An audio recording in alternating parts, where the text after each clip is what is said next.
একটি ছোট্ট গ্রামে থাকতো রাহুল নামে এক যুবক। রাহুল খুবই মেধাবী ছিল, কিন্তু তার সবচেয়ে বড় দুর্বলতা ছিল ধৈর্যের অভাব। সে সব কিছু তাড়াতাড়ি চাইতো। কাজে ঢুকলেই বলতো, এত কষ্ট কেন, ফল তো এখনই পাওয়া উচিত। গ্রামের এক বৃদ্ধ লোক ছিল, তাকে সবাই মাস্টার মশাই বলেই ডাকতো। একদিন রাহুল বিরক্ত হয়েই তার কাছে গেল। সে বলল, আমি অনেক চেষ্টা করেছি, কিন্তু জীবনে কোনো কিছুই হচ্ছে না। ভাগ্য বোধহয় আমার বিপক্ষে।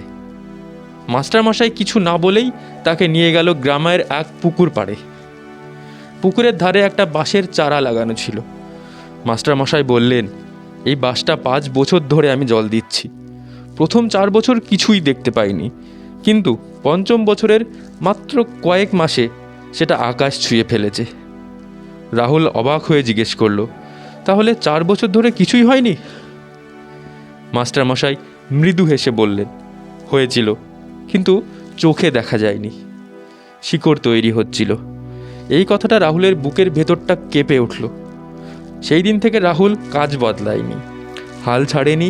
সে বুঝেছিল, ফল সঙ্গে সঙ্গে আসে না, কিছু ফল আসে নীরবে, ধীরে, গভীরে। কয়েক বছর পরেই রাহুল হয়ে উঠল গ্রামের সবচাইতে সম্মানীয় মানুষ। আর সে তখন সবাইকে একটা কথাই বলতো, আজ যেটা দেখা যাচ্ছে না, সেটা হয়তো তোমার জীবনের সবচাইতে বড় শক্তি তৈরি করছে।